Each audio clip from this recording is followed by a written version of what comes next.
It's a rarity to go to a roller skating rink and find live music there. Most other roller rinks have gone digital, but head to Southern California and you'll find one of the last remaining rinks to employ a live organ player.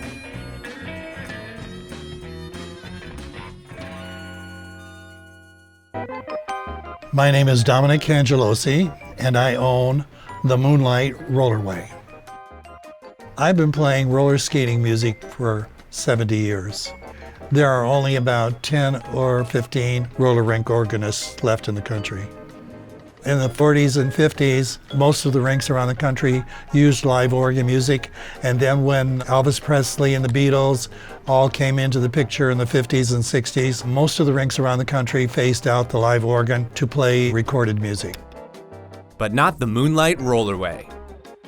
Wednesday through Monday, the Moonlight Rollerway plays recorded music, just like most roller rinks. But one day a week, Dominic gets to dust off his Hammond organ and throw back to a different time.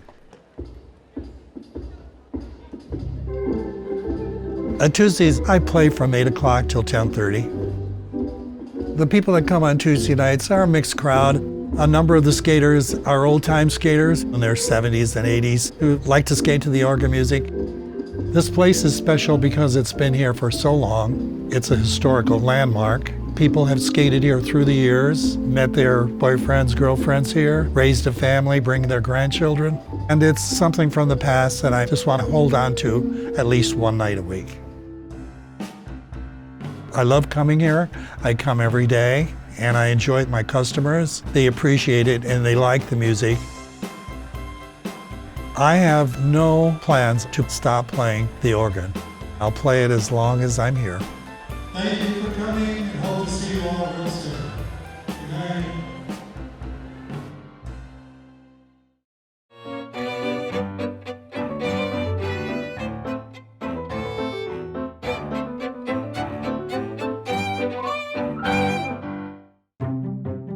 Every radio definitely has its own personality. This is the boombox your grandmother or maybe your great-grandmother would have carried around. This reminds me of football, actually. If you live in a split-level house, this is the radio for you.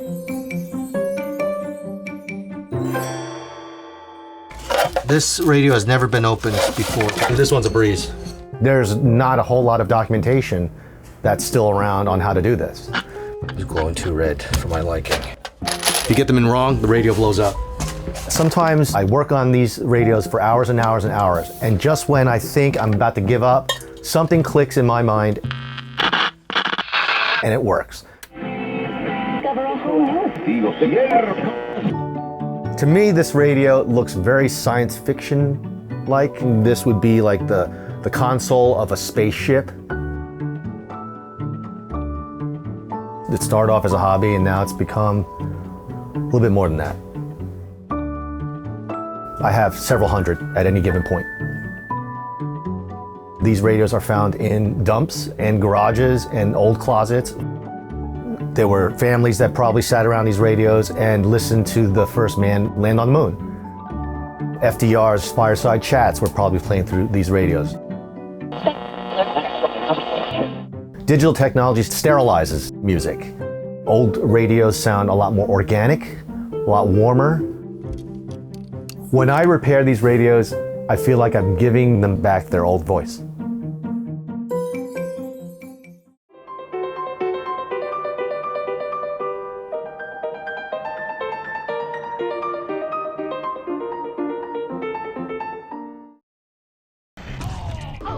The Mortal Kombat games are some of the most iconic of all time. Round one, fight. And when you're winning, nothing is sweeter than hearing these two words. Finish him. But what man could be so evil Fatality. to channel such a demonic voice? Feel the power of Shao Kahn. You are nothing. My name is Steve Ritchie, and I'm a pinball and video game designer. In the early 90s, Steve was making pinball machines in the very same building a couple of guys were developing the second Mortal Kombat game. Upstairs was pinball, downstairs, video development. Steve did the voices for a bunch of pinball machines he'd designed. Most of the time I do bad guys, and this is the voice that I have. And it can be, I am the Black Knight. And for AC/DC, a devil. I'm on the highway to hell. So, when the Mortal Kombat creator needed a new voice for the announcer, he knew right where to go and pulled Steve into the recording booth. And he started telling me, say it like this. Fatality. He would say, no, more breathy, lower. Fatality. Flawless victory. That little R had to be rolled slightly. Okay. Round one, fight. Oh, that was it? Well, you have to add the effects, you know, it's a lower pitch. Finish him. Whoa, cool, okay. Johnny Cage wins. Mortal Kombat has spawned a dozen video games, comic books, TV shows, and a film franchise featuring this awesome techno song. But Steve's contribution to Mortal Kombat isn't what he's known for. It's pinball. Because Steve, he's made a lot of pinball machines. I've created more pinball machines than anyone else in pinball history. But whether he's a voice in a video game or designing a pinball machine, the thing Steve loves most, well, we'll let him tell you. I like to put the player in a spot of an adversarial relationship, a battle. You're beating the ball, smashing it into things. To experience Mortal Kombat, you know it's a video game, but when he says something, it's like, round one, fight. It's just like, he's scary, and you are battling this guy. Hey, Steve, finish him. Just kidding, you should do it, Steve. Finish him. That's sort of a quiet one.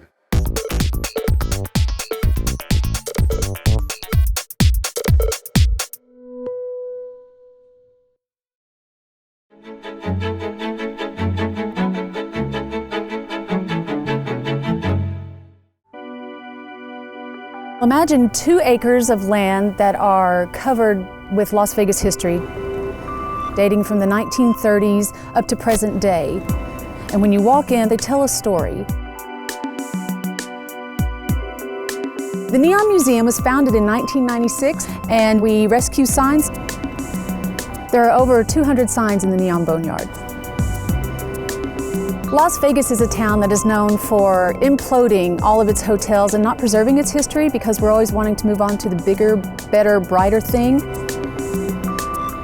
There's beauty in the worn signs.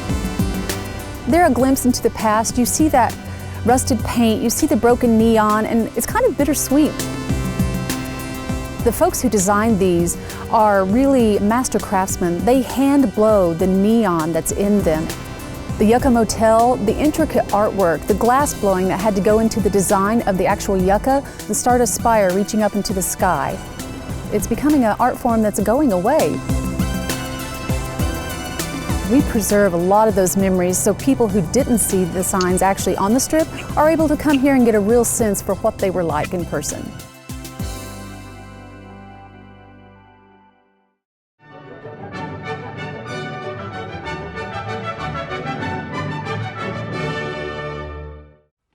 In the 1920s and up through the 1950s, Hollywood had a particular way of talking. Come around about noon tomorrow. What are you doing up there, impersonating a book cover? Really? Really? It was called the MidAtlantic or Transatlantic Accent, but we don't speak like that anymore. So what happened? To know why it disappeared, we need a little history. The accent is sort of a British-American hybrid. Linguistically speaking, it has 3 main tenets. 1, drop the R, like mother and father. 2, emphasize the T, like writer and winter. And 3, soften your vowels, like dance and car. And this accent was acquired, so there's no line tracing it back through history. Some believe it came out of early radio when bass tones were difficult to hear, but many attribute its popularity to writer Edith Skinner. She actually wrote a book called Speak with Distinction, which was the book to help you learn the accent. Either way, it was a language for the American upper class. People like FDR, Katharine Hepburn, Cary Grant, they all used it. But after World War II, the accent dwindled in popularity. With a growing middle class, an aristocratic accent was no longer fashionable. As for Hollywood, acting methods changed and the accent was just too fake. So it disappeared. Mostly. If you've ever seen the show Frasier, Niles and Frasier spoke with an updated Mid-Atlantic accent. To let the woman I love die before your eyes. That's right, I said I love her! Lovely.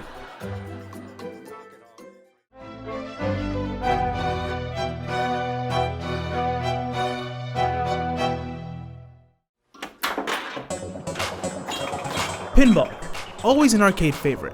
But if you grew up in New York City between 1940 and 1976, playing pinball meant breaking the law. In 1933, Congressman Fiorello LaGuardia was elected mayor of New York City. One of the first items on his agenda was to crack down on the mafia. He honed in on mob-owned slot machines and, surprisingly, pinball machines.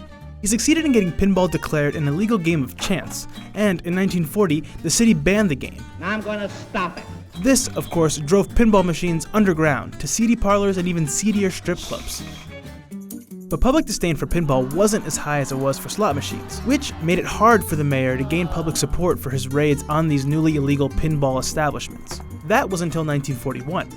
After Pearl Harbor, the government established the Salvage for Victory campaign, which called on Americans to turn in scrap metal to be used for the war effort. Enter Mayor LaGuardia, who took this opportunity to seize and destroy more than 3,000 pinball machines, all in the name of helping the military, of course. 30 years would pass before New York City declared pinball a game of skill, not chance, and legalized it.